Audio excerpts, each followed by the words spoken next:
Welcome back to episode 6. Speaking of which, we need an episode 6 text channel in the Discord. So we can track along and just keep ahead of the memes. That's right. Go through them. It's like the retelling of our game is really just us looking through memes and trying to decipher what happened.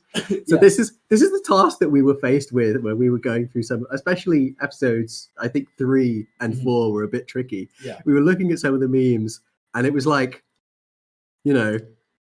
what literal meaning is meant from this MC Escher painting? it's some of them got very esoteric and just a little bit like schizophrenic posting. Yeah. But just like warriors that we are, we force our way through. But no, with this episode, I think we wanted to have a little talk just about the end, the aftermath of the campaign, and kind of what happened after. Sadly, there's not many memes about it, but we can talk a little bit about the characters we have in the new campaign and big changes, and then also just kind of themes and stuff. I think what we're going to do is we're going to go through, and rather than have the memes in the background, if we ever get the images up, we'll have the maps instead. Yeah. Maps and character art. Exactly. Much more official. Yeah. So, starting off with the end of the campaign, we all know how it ended. Mm-hmm. We went over that last time, of course. But were there any other ways that could have gone? Yeah, so there was a couple. So if they say Thexan had picked up the sword and just completely denied the Dark One and refused to make a deal with him, Krem would have died. But there would have been a final thing to do, which would have probably been get to Voluthyr some way, and kind of fight your way to where the body of the Dark One was being held. It made it almost easier for you that Thexan did accept this, because it meant that, in effect, all that could have been done in a kind of narrative way at the end of the campaign, just via talking about it and what players did. Because if not, it probably would have been like a situation where you would have seen Oz get crowned, and you would have had a couple of large combats where you were playing inside like a battle, and then you would have finally fought against the remaining lieutenants of the Dark One to kind of just kill him. Sounds like we fast traveled through that. Thexan made a questionable decision, but damn, did he get to the ending quick? Yeah, he speedrun that shit so fast. Yeah, any percent. Well done, Sam. And to be fair, that was the most guaranteed way that no more members of the party would die. That's true. In fact, we had -1 death since we already considered Krem dead. Yeah, so we were really up after that. After that battle, I suppose the other way it ending would be you guys getting TPK'd. Yeah, which would have been great fun for me. But, not as much for you guys. So, in terms of sort of world consequences, if Thexan hadn't grabbed the blade, the Dark One wouldn't have a host, but he also wouldn't have lost control over the scar. Yeah. So the kind of the trade back was like we said last episode. It was the thing of he traded his current control and status for a stronger host that he could actually embody and walk around with. So does that mean that if it had gone that way, Oz and Valdemar would not have been able to campaign into the scar?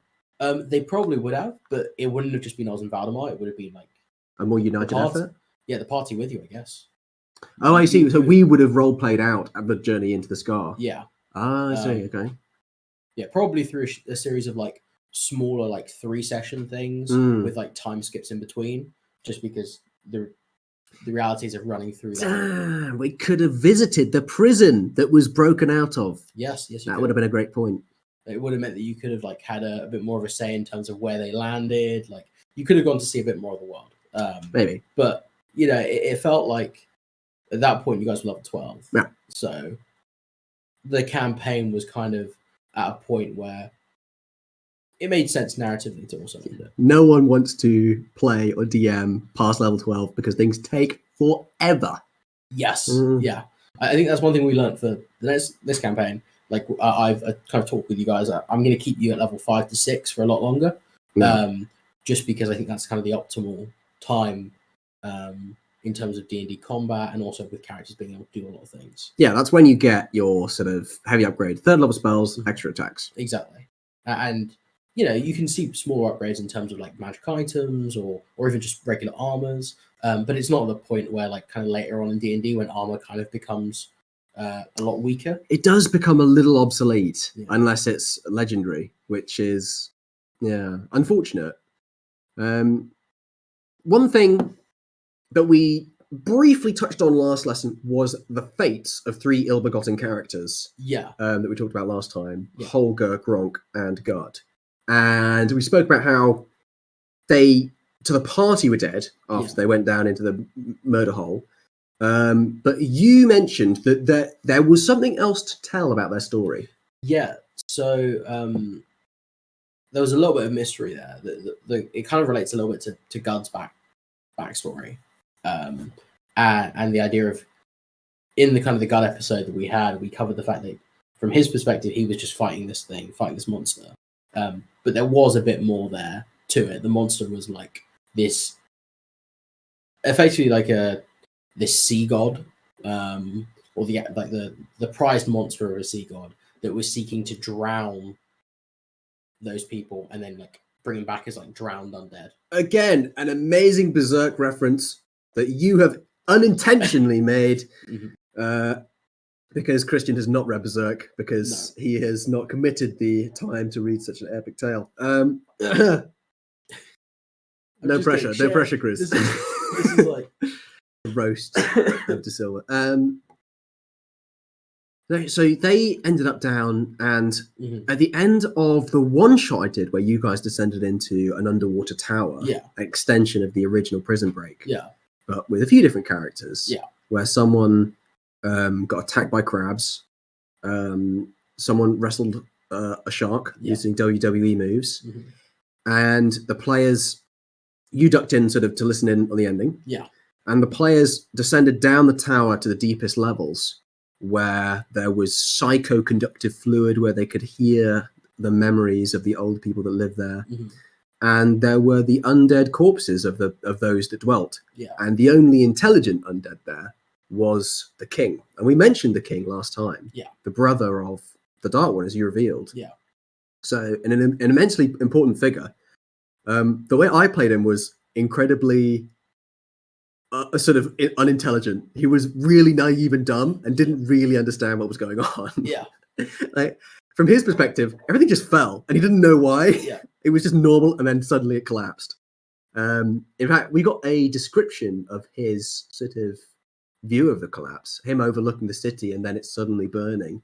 For that, I took inspiration from Sunken City, Atlantis, the Disney movie. An absolute classic.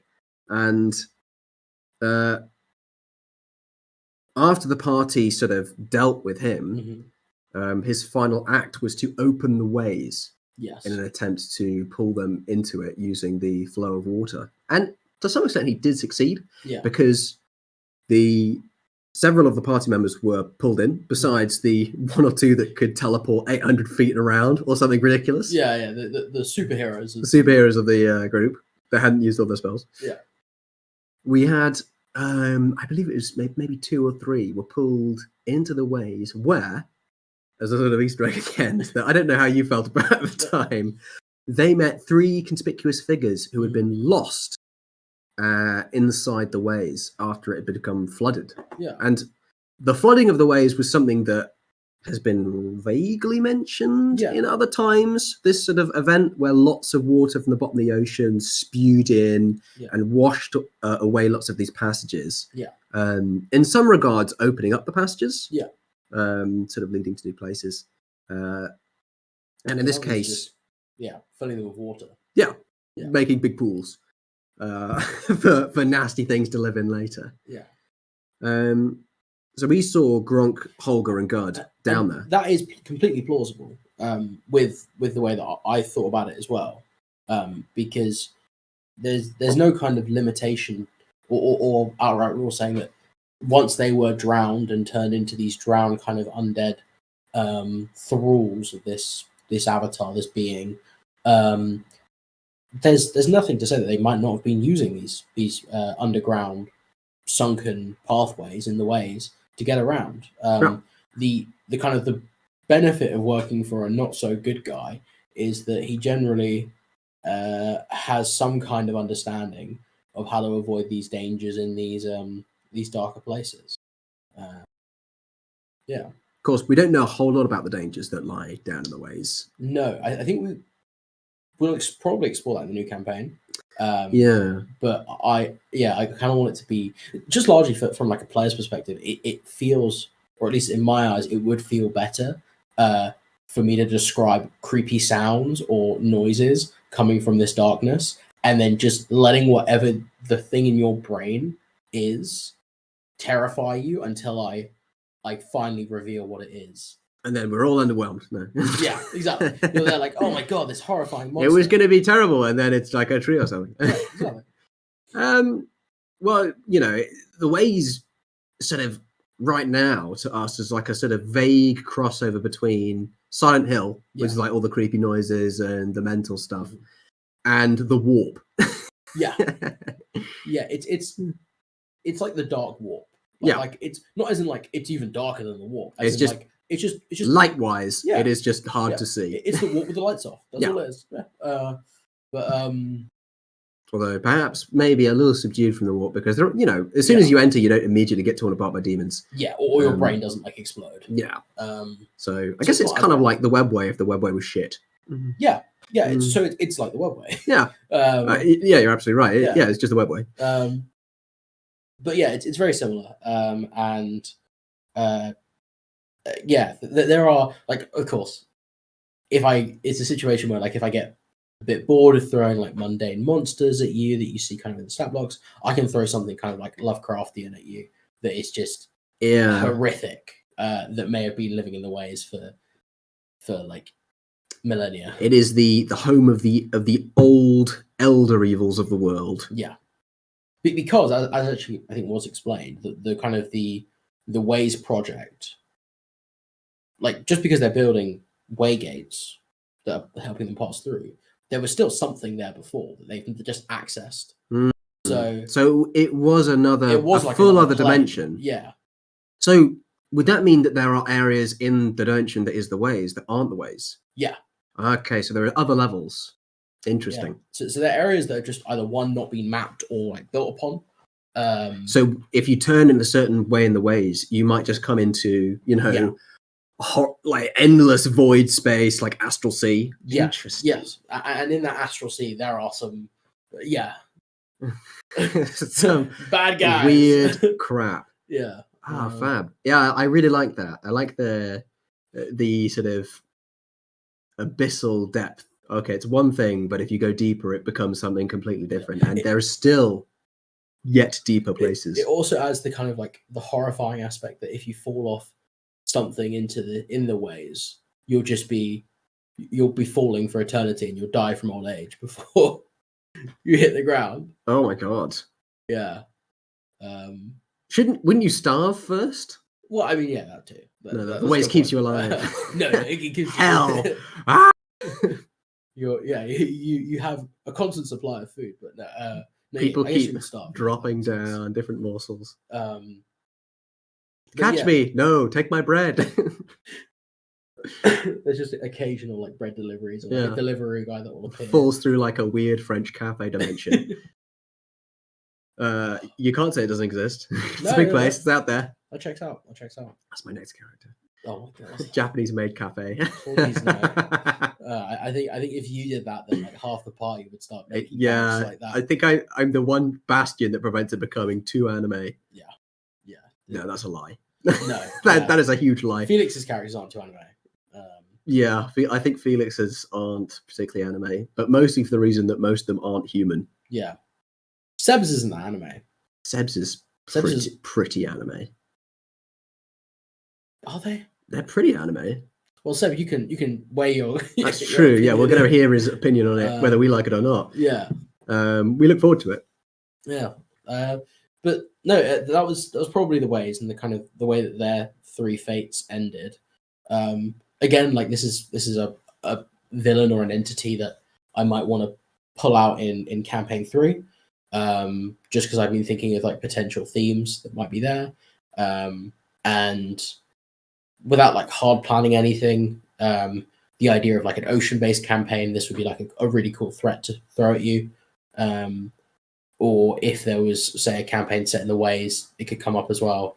But it really depends on kind of after this second campaign is kind of fully wrapped up, just taking the opinion of what you guys might want to explore next. Well, I mean, we are probably going to encounter the ways at some point as a party in campaign 2, because this is a good way to to segue into some of the setup for campaign 2. Yeah, was when I was making my characters and thinking what part of the world I wanted to connect them to. Yeah, I chose the ways. Yeah, because they were, to me, curious and I like, I like the eldritch unknown shit, and that's very eldritch.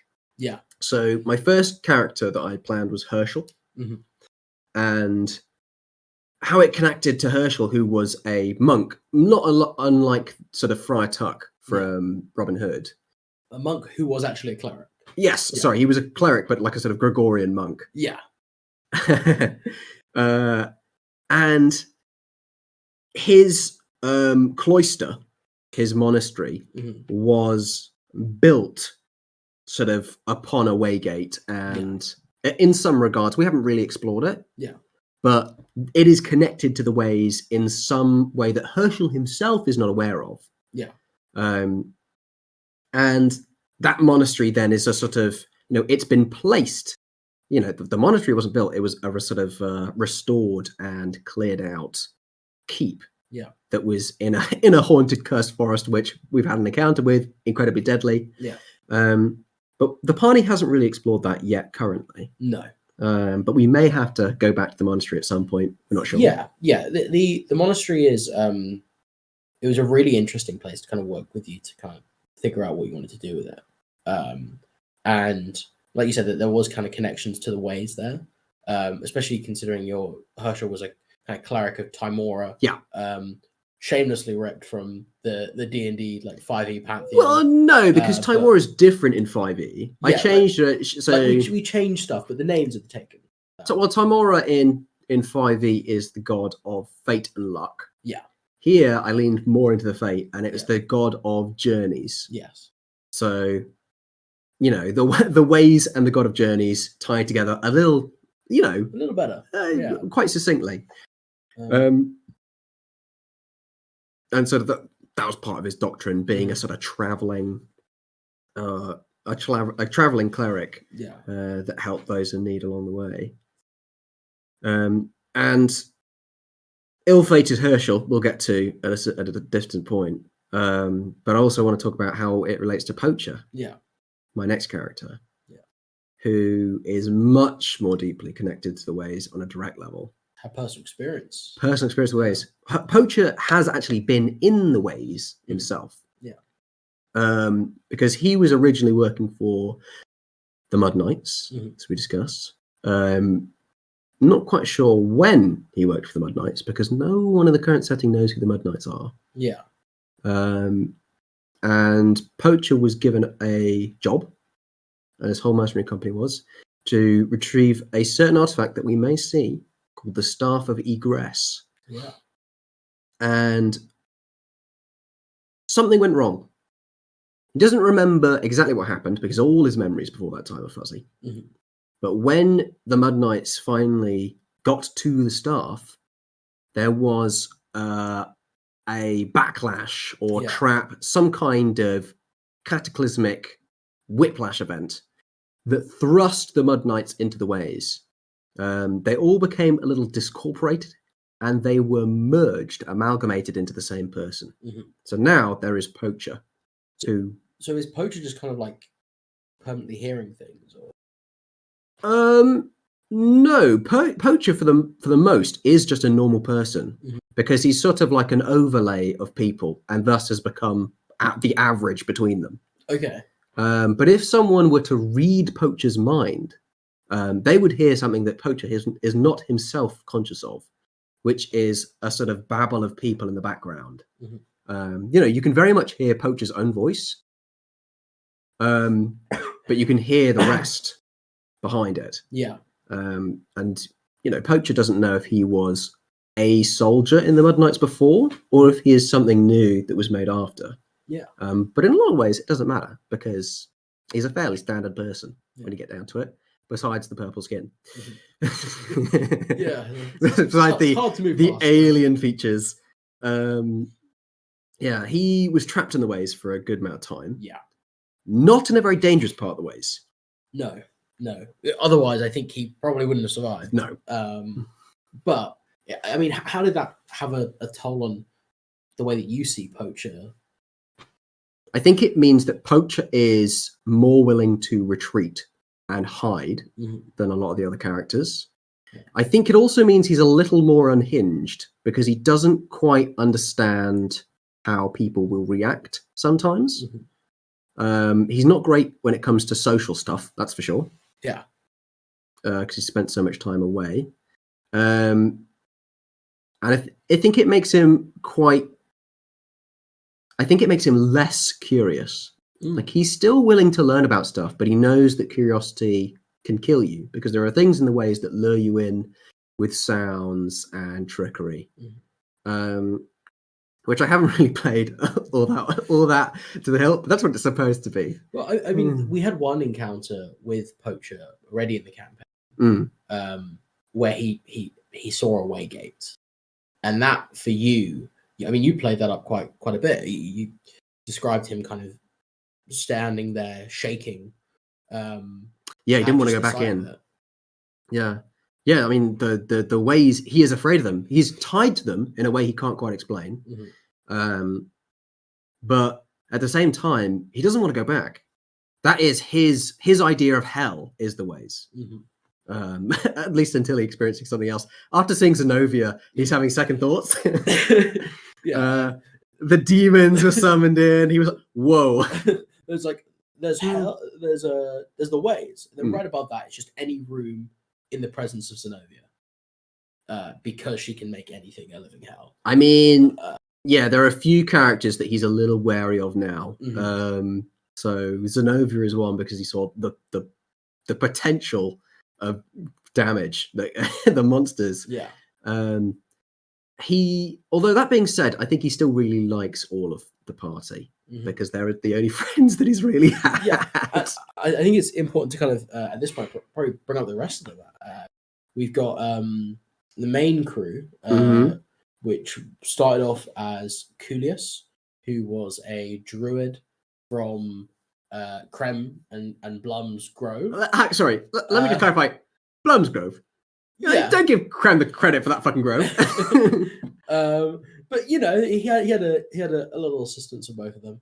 And Coolius was no gear, wasn't he? Yes, he was no gear. Although that being said, you wouldn't be able to tell from his image that he sent us because he gave off a more French model. James sent us a picture, and whilst Gronk was like a bugbear, Coolius was like a hot green guy. Yeah.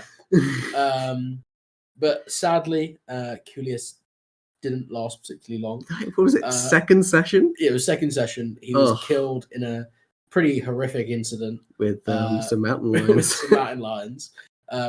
Completely avoidable if he hadn't gone over to try and pet them.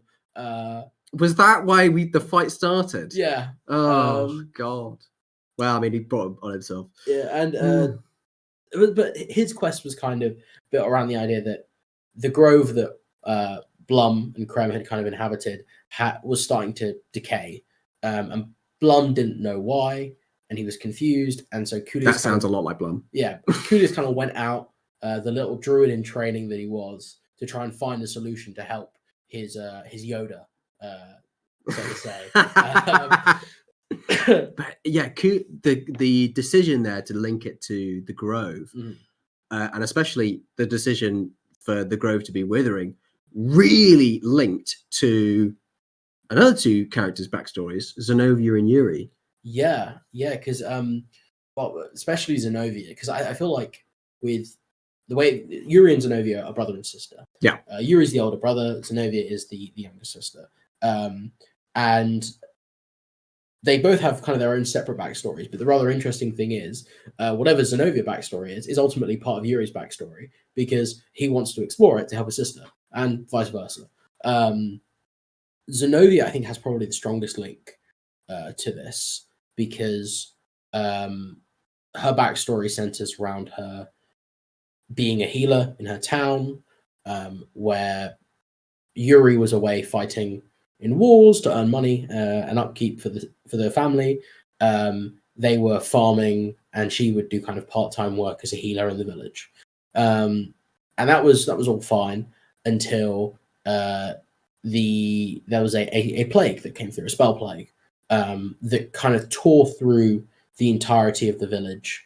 And she was looking after her and Yuri's younger brother, Alexei, who I only learned about recently. Yeah, I think the introduction for it was I think at some point Yuri approached his sister and said, "Hey, why you been a bitch to me?" And she was like, "You weren't there when Alexei died." And Yuri just turned around. Wait, Alexei's dead? And I think openly said, like, he was my favorite sibling. It's like such a Simpsons-esque tragic moment. And so he effectively caught this plague, and she was looking after him, and she then caught it, and in her desperation to try and save him, she was approached by a figure, a mysterious figure who offered her a deal. Effectively, he would help her recover from the plague if she agreed to basically surrender her soul to him. She did that and went to go and try and heal her brother, who she found was already dead. And then she's kind of now moved to find Yuri to relay the information, but also to try and find a cure for whatever the hell was going on with her. And the sort of selling the soul to an evil entity is not the same as it was in campaign 1, because in campaign 1 there was only one entity really for the people to choose from, and that was the Dark One. But the Dark One is no longer a major player, because they're all back, and they're all jostling for position. So you're going to see a wider variety now, and they are a lot more, in some cases, like they're a lot more active than before, and their plans may be be on a lot more of a shorter time scale. And that kind of covers most of Zenovia's backstory, at least in the round. I'm sure that if we bring Seb on, he'll be able to tell you more about it and the decisions he made. Oh, we will. And he might even do it in the comments. And Yuri, on the other hand, his backstory was that he'd been approached at a young age, probably about 16, by another mercenary who was living in the kind of area, and he was effectively not conscripted, but he signed up because the family's farm wasn't really running to a profit, and it was the only way that he could find to keep the family fed. So mercenary soldier through and through.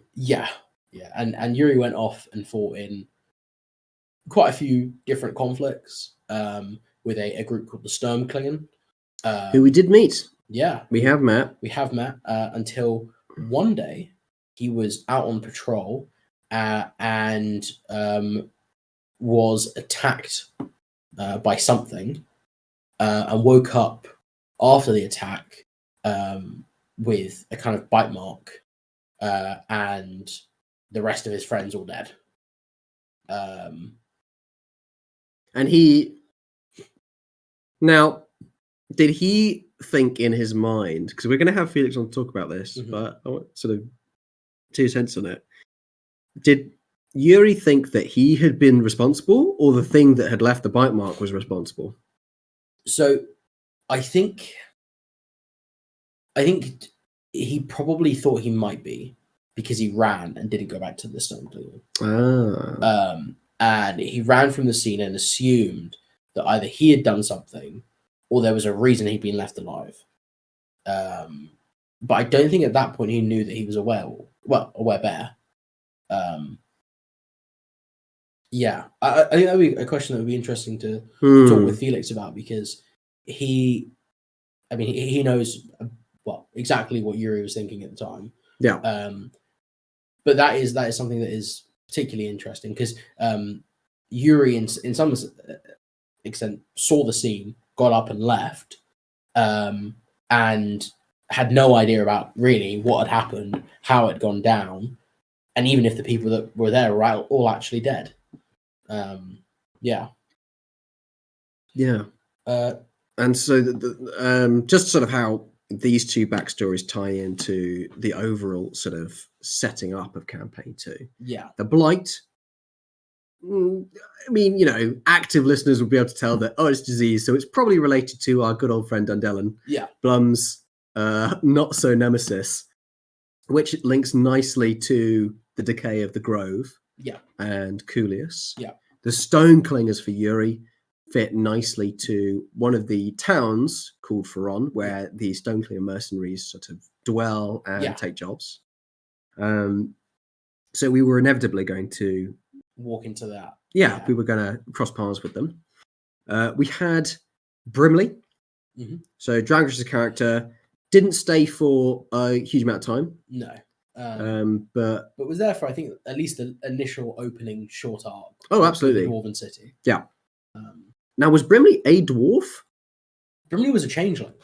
But I think he kind of like role played it as he was just really good with visual effects and making costumes. And there was actually multiple times where I was role playing as Brimley, like as an NPC, talking to the rest of the party. But it was Dragos who was telling me what to say. So, he got to be the puppet master. That is good. And yeah, there was quite a few moments. He helped you out a little bit with getting entrance into the Dwarven settlement, and because he knew about it and often spent time working there. He helped guide you through. But his goal was more of he was like a spy master or an agent in the spy network, like a Harper, I think. The equivalent. Yeah, he was focused more on kind of making sure that the region of Ferron and the Argent principalities more generally, were maintained lawful and still like the threats were quashed early. Yes. Yeah. So sort of had he continued on, he would have been the party's sort of contact, essentially. He would be the person who knows stuff, maybe even to some extent got us sort of directions for our quest. Yeah. Would be able to get you like hints and like pieces of information. Oh, this person knows something, or we can find this there. Yeah. I have a contact that can get us through this subtly, but we might have to do something in return. Those sort of things. We had another character come in, Galai. Yes. So Galai was played by James immediately after Coolius. Yeah. And I think James was hurt by the loss of Coolius. It's understandable. And it was short-lived. And he, I think, felt very angry at the world for losing. He's saying that this was James's Joker arc. Is that what you're saying? This was James's Joker arc, and it makes more sense because he looked like a depressed clown. He was literally playing a clown. He was Joaquin Phoenix's Joker in a medieval setting. I don't know if he was quite that sort of self-destructive. I think it was more like he was because he was sort of a slightly slovenly, but someone who was searching for revenge. Yeah. We didn't really get to the revenge quest. Yeah. Because Galai had a poor introduction to the party where he picked a fight with Absalom. Yep. He was a bard, which did lead to quite some great moments with in Gorovia with the bard offs. Yeah. Which sadly Galai did lose pretty badly. Yeah. Although I suppose Absalom had a few more severe consequences for those losses. Yeah. But in the first interaction we had with Galai, he picked a fight with Absalom. Well, I guess that's unfair to James. More like they picked a fight with each other. Yeah. And Herschel got stabbed. Yeah. I think the first thing that happened was Absalom was just chatting shit at him, provoking him. Yeah. And Gly immediately went to stab, and Herschel was like, "Oh, what? Let me order something at the bar," and then immediately gets stabbed in the Herschel, side. someone who was considered a pseudo-local by the town, because he'd been through a lot, knew lots of the named people around here, and had healed many. Yeah, was stabbed in public in the middle of a bar by a clown. Yeah, by a literal, because he wore clown makeup all the time. Yeah. Gly had an interesting kind of backstory. It boiled down to the fact that he wanted desperately to go to circus school because he thought that would be the best way of earning money, but being able to see different parts of the world. He's got a good point. Traveling theatre in an age when people didn't have great mobility would have been a great way to see the rest of the world. Yeah, exactly. And he was promised this if he worked as a servant for a noble family, that they would basically pay his way through clown school, which I think is a funny way of putting it, but they would effectively pay his tuition. And this noble family had no intention of ever honoring that promise, and effectively for 4 years just tormented him. And so his kind of intent was to earn enough money, go back, and put a smile on their face. Let's put a smile on their face. Yeah. Master ordered me to get some wood for the fire. Why so cold? Always shivering. You'd like some sugar in that, sir? But yeah, he was very. It was funny because looking at where the party is now, he might fit in. Yeah, he would fit in very well. I mean, back then, Herschel managed to talk the town down from immediately killing or arresting him. And even back then, Absalom was trying to go for the non-conflict route. He was. Yeah, he was very peaceful. It was very soon afterwards that Absalom had a big change in his life, where he became enthralled with the Girovs, invited to a night of passion, where he came back and he was tossed naked and crumpled to the rest of us. Yeah, he had the most wild one-night stand. Yeah, to die for, because he did. Exactly. Yeah, and I think actually that's probably where we should move on to the next character, which is Absalom. How could we forget? Yeah, Absalom is. I think that the best way of describing Absalom is pulling up a picture of Absalom, just from his Hero Forge. Oh no! So the way I thought of Absalom was, imagine a really sexy Bob Ross with a 70s porn stash. Yes, porn star, 70s porn star Bob Ross is Absalom. Yeah, he's an artist with great passions. His passion is women. Yeah. And his art too. Yeah, that's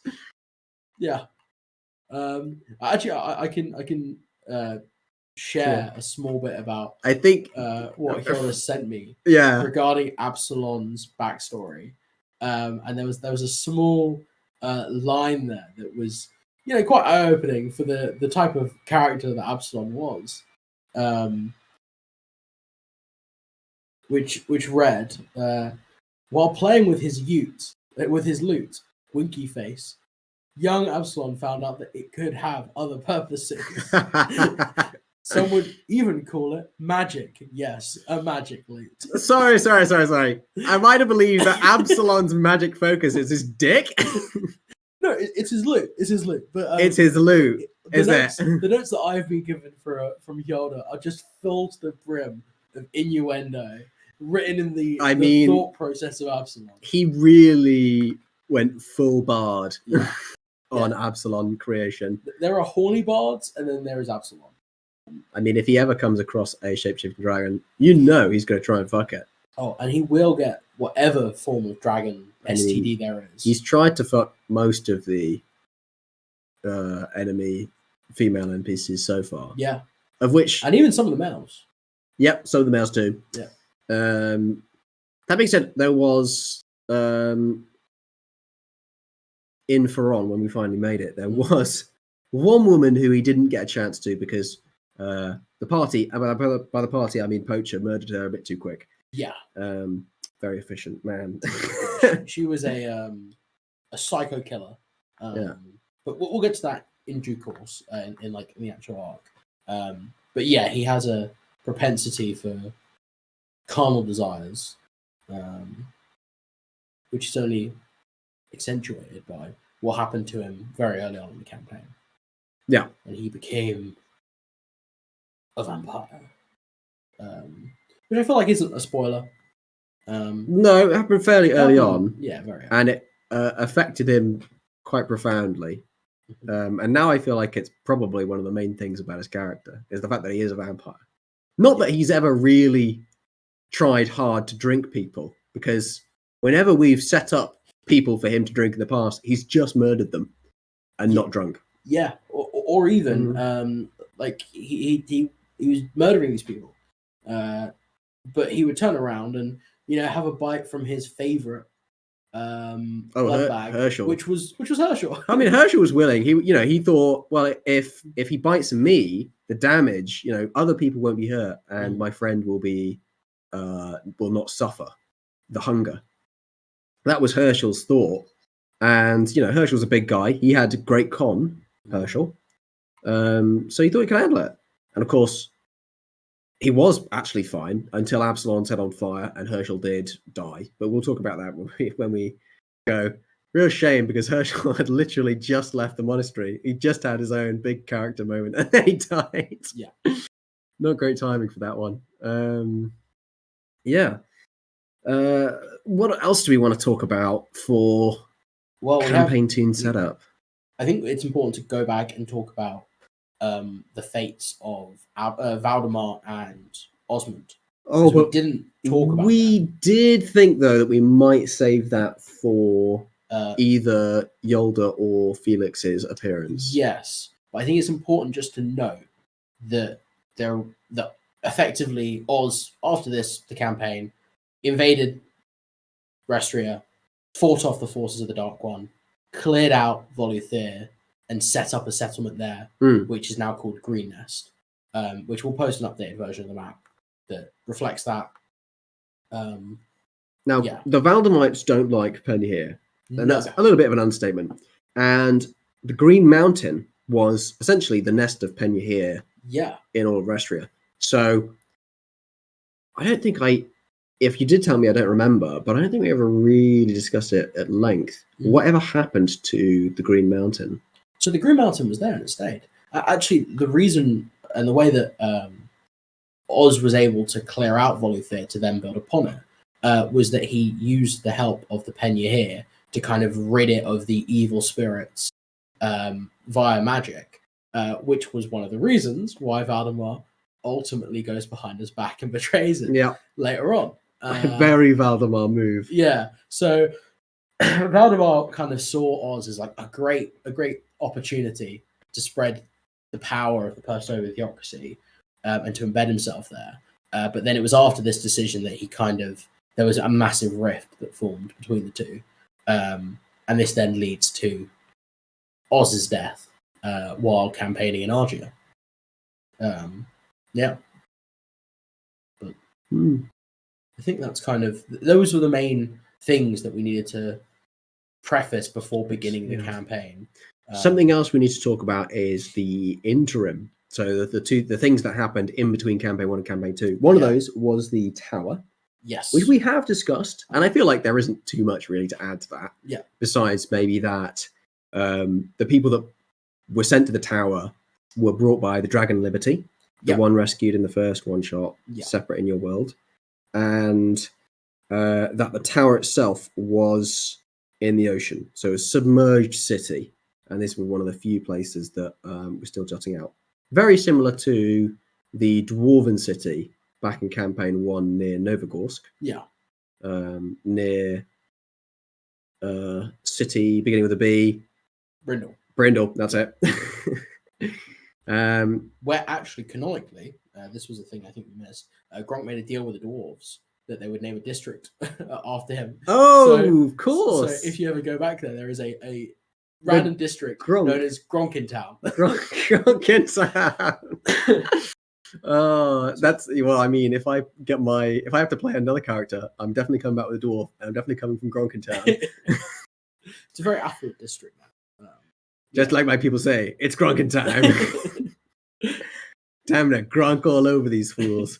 Got so many Mobius, so many Mobius memes. Yeah, so that was the location of that first one, and the second one, the Mist, was Lementia. And I think this is probably the best time to talk about it. Actually, well, I do want to talk about it when we have a few other people on, but yeah, we can talk about the character that I brought. Absolutely, the amazing, the astounding. Yeah, he was a Valdemar. I can't remember the exact name I gave him. It was either Cowrad or Crawford. Oh, it was Cowrad Lutherian. That's what it was. And he was a psychopath. Full Inquisitor. Full mad Valdemite. Took the preachings of his Lord Valdemar completely to heart.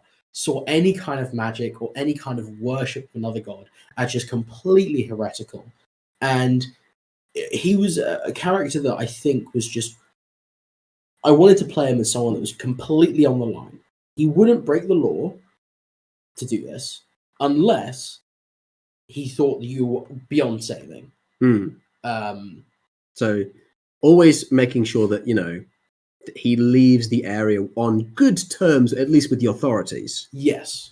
And he was would you say like a proselytizing sort of journeying preacher? Yeah, he was a journeying preacher, but it was like a mixture of that and like an inquisitor, like a witcher. Like he would go Witcher or witch hunter?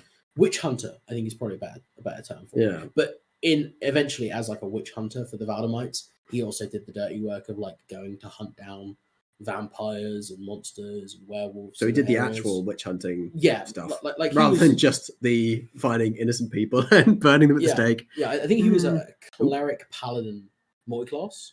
So he was someone that was pretty accomplished as a decent enough fighter.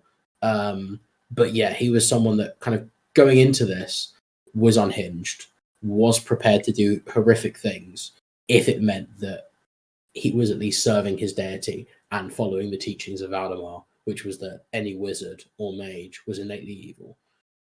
Which served him quite well in the place that he went. Of course, he travelled from Restra to Lementia. Yes. So a bit of an exploration of the most southern continent on the map. He had heard whisperings of things in this mist. Yeah. And so answered the call. And followed the rumours in Lamentia's main cities of a place in the mountains that was being evacuated, needed help, because a mist had rolled down from the mountains and completely covered an area called the Giant's Basin, which was a large sort of valley surrounded on all sides by mountains, and with the tallest mountain at the end being the Eclipse's Claws Mountains that sort of overshadowed them. And in this place, he was also joined by two others. Yeah. Lord Crawford. Lord Crawford, played by Felix. Yep. General Generickson. General Generickson. Average man. Yeah. And then also... of course. Ricardo Milos. Who is a returning character. Yeah. Has been in every one shot. Yeah. Very similar to Enrico Montoya. So similar that if he didn't have a different name, we might even think he's the same person. What a fabulous man. He is, for one shots, he is like the perfect character. Because he is sort of, Spanish adjacent, do you remember, was Ricardo Argian? I think he is. Or at least that's what Matt, because admittedly when Matt made the character, it was for your one shot. So I think he probably spoke to you. Talked about it, but I didn't know. Because I think that's fair to assume. It is a pretty fair assumption to make. Which means we might meet Ricardo, making him full canon. Oh, yeah. Well, I think most things that happen in the one-shots are full canon. With one glaring exception, which was Muhammad Gandhi. Yeah, a certain man that had atomic fists. Yeah. But yeah, we'll leave the story of Muhammad Gandhi to another time. another time. The reject podcast episode. Yeah, he'll get his full own like dedicated episode. Yeah. But yeah, we kind of these characters. arrived. You made your way to Stone Shelf, Yeah. a town named because it was a town placed on top of a shelf of stone. Yeah. That's sort of on an overhang. And I mean, I don't know about the rest of them. My first reaction to meeting the party was that they were a eclectic group, but they were useful. They had their play. Like none of them were outright offensive to Calrad. Yeah, there weren't any clerics of other gods, which would have been an immediate. Oh yeah, big red flag. Big red flag, which was lucky for us, I think. Mm-hmm. In the end, you met various people in the town of Stone Shelf. You met a woman, sort of general military figure that Seb attempted to flirt with. Yeah. You met the town mayor, who, of course, being a member of the nobility, was a lizard.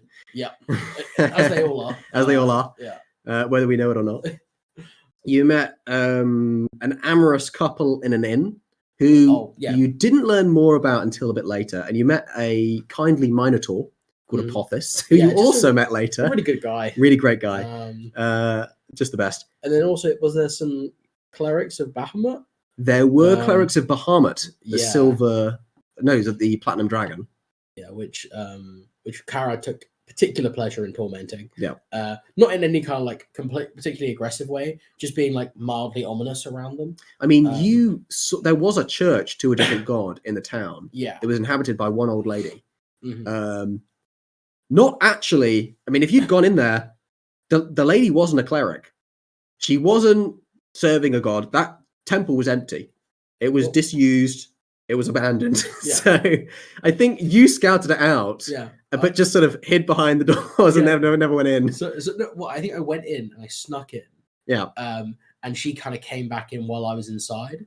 And I just spent my time going through and just like being a bit disrespectful to the place. Like, like knocking over a chair. Yeah. Or taking my knife out and cutting into the altar. Like stuff like the general vandalism. Yeah, just general vandalism. But, he didn't see it as a legitimate fate. So student levels of crime. Yeah, just incredibly petty. Yeah. Meanwhile, the rest of the party met probably my favorite NPC that I have run for a long time, which was the dwarven smith in the village.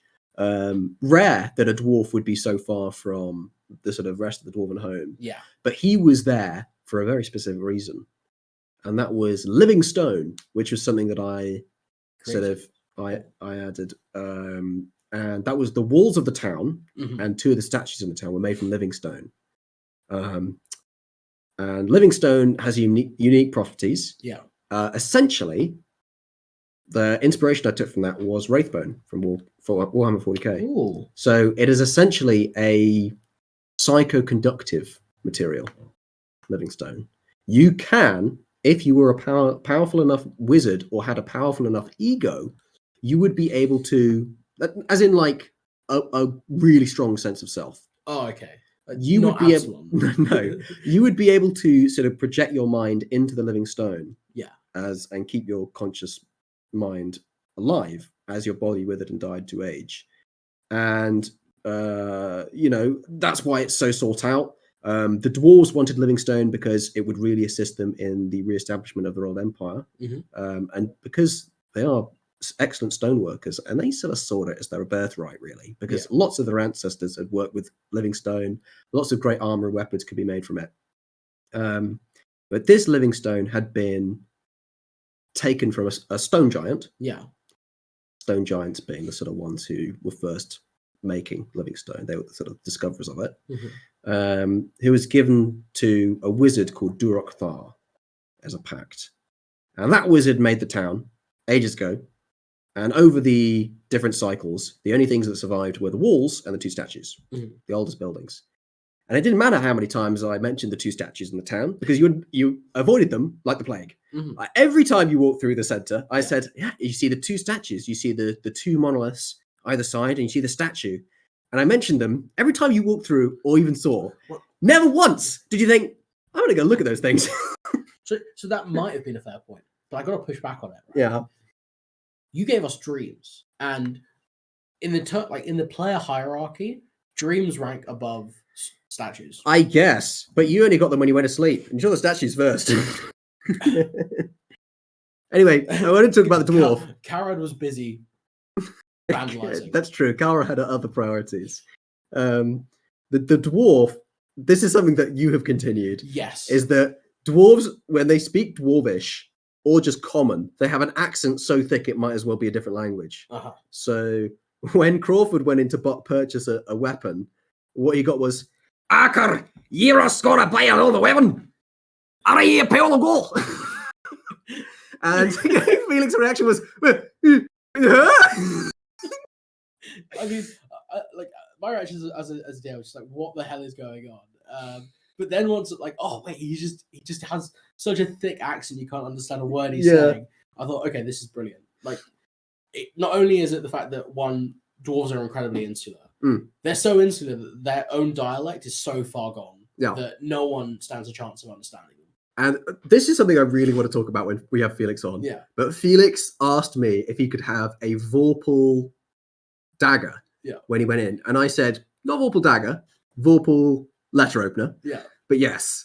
So it was essentially a Vorpal dagger. Yeah. But, used for more artisanal things.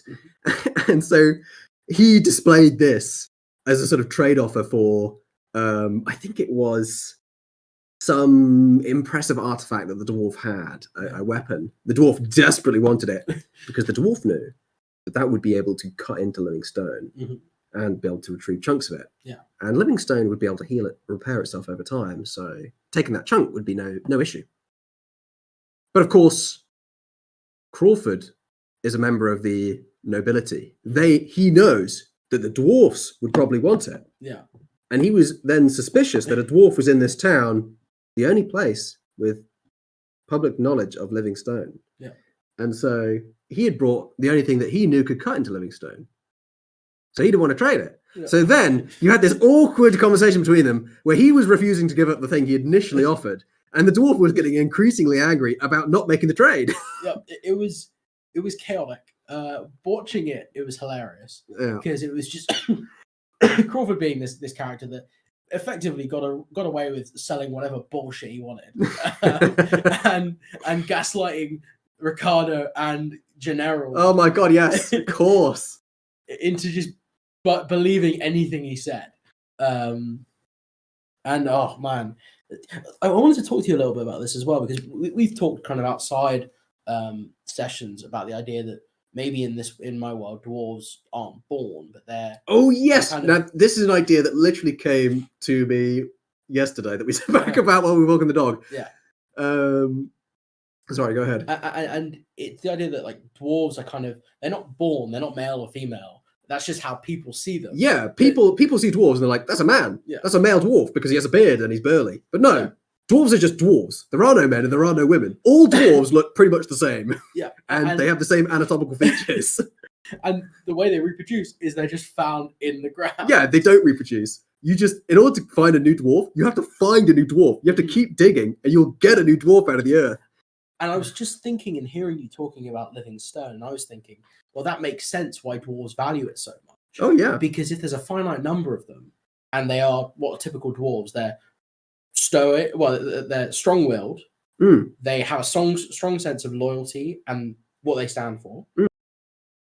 And if there's a finite number of them and you can project your ego into them, they are finite creatures. Maybe the reason why they value living stone so much is it's a way that they can continue their race on past their mortal form. Yes. So it would be like oh my gosh, that would be like an evolution from the dwarf race, which is sort of linked to the earth in a way that is unlike the rest of the races who evolved, because dwarves were literally part of the earth. Yeah. And, they're just dug up. And that would be a transition, literally becoming part of the earth again as living stone. Yeah. And a weird transition of a sort of transhuman, almost like a cyborg revolution for them in a sort of more fantasy-esque way. Yeah. Essentially becoming Warforged. A little bit, yeah. Yeah. But it would give them the opportunity, at least even if they didn't take like physical form again, but just going back into the stone to be able to communicate with our ancestors. Oh my gosh, that could be dwarven reincarnation. Yeah, I mean, exactly. And maybe if a dwarf spends 1,000 years or 10,000 years in living stone, that's where a new dwarf comes from. Yeah, so like almost like the development of oil over thousands and millions of years. Yeah. The dwarf projects their ego into the stone. Yeah. And then they slowly reform after millions of years. And again, it makes sense with the thing we were talking about maybe in the first one, where the world kind of has cycles. There are a set number of dwarf per cycle. Yeah, so and that's the real tragedy of the dwarves then, because eventually, doesn't matter what they do, they will eventually die out. They are a dwindling race. Yeah, and yeah, I just as you were mentioning that came to mind. And I thought it was a brilliant way that it all kind of just coincidentally worked together. Oh damn! So that, really sort of puts into perspective why the dwarves are so insular in these worlds. Yeah. You know, they have to protect themselves because if they don't, they can't reproduce.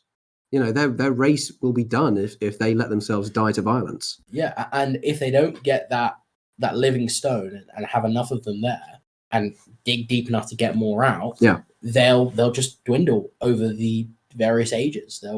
Every cycle they'll become smaller and smaller and smaller until there's no more. I suppose that also explains why the blue spear, essentially that one ritual, in order to the sacrifice of those dwarves was so immense. Yeah, dwarves who their loss would be permanent, but they sacrificed themselves, a mountain of them, to imprison this figure. Yeah, and not only was it a huge loss for the world and dwarves as a whole, but also it sort of implies that, well, if dwarves gave themselves up,